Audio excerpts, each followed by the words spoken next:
Flappy Bird is back. Yes, that decade-old game that drove the internet crazy is making a shocking return in 2024. Well, it's back, but things are kinda different this time, and not really in a good way. This is how this simple game is making headlines again, and why some are calling this revival a bit sketchy. Maybe some of you remember long ago when everyone was hooked on the Flappy Bird game? It was a simple yet incredibly addictive mobile game that took the world by storm in 2013. The gameplay was straightforward. Flappy Bird quickly became an overnight sensation, climbing the App Store charts and gaining millions of downloads. But then, out of nowhere, the creator Dong Nguyen just killed it. He pulled it from the app stores because he felt guilty about how addictive it became. Crazy, right? Apparently he couldn't even sleep because of it. Now, fast forward to 2024 and Flappy Bird is coming back, but not from Nguyen, the original creator. A shadowy company named GameTech Holdings LLC swoops in, revives the game, and guess what? They added a bunch of amazing stuff like loot boxes and microtransactions. How did this happen? This is not the first time we have witnessed games being ruined by corporate greed. Let's go back to the beginning. So, Flappy Bird was created by Dong Nguyen, a developer from Vietnam, and his game literally dominated the charts. It was simple and yet everybody couldn't stop playing it. But then for some reason, Nguyen felt guilty, like really guilty. He believed that since people were hooked on this game and like addicted to playing it, he thought he had created something harmful. So he deleted it,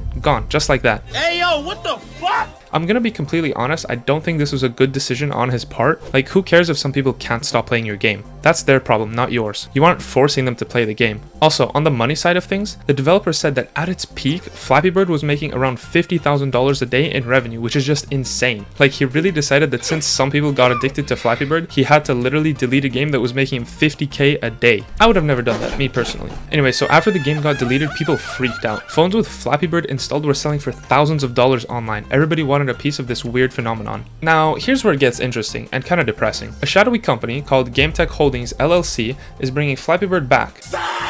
But it's not just the old game. They've gone full-on EA games, cash grab, predatory with it. Loot boxes, ads, more monetization. Basically, they've taken this nostalgic game and made it a money grab. The worst part about all of this, the original developer didn't even sell them the rights. Now, before I continue, I need to give you some context to how trademarks work for video games. When Dong Nguyen initially created the game, he registered it under a trademark, which works as a sort of patent or copyright system. He is the sole owner of his game and no one can copy or use his game now. But trademarks expire eventually. They only cover intellectual property for about 10 years. So it looks like GameTech LLC just waited long enough for the trademark to expire, then filed against the developer and snatched it for free. Can you believe that? They literally just legally stole the rights to this game. Bro, I should honestly do something like this myself. Find a dead game that was once popular and wait for the trademark to expire and just buy it. So now we've got Flappy Bird 2.0, but it's wrapped up in all this corporate nonsense. Loot boxes in a game like Flappy Bird just feels wrong. The game was supposed to be this simple, pure challenge, no money wasting, but now it's just a cash cow for GameTech. The saddest part is that Dong Nguyen, the original creator, who felt guilty enough to kill the game in its prime, didn't even get anything out of this in return. It feels like everything he was trying to avoid is happening in full force now.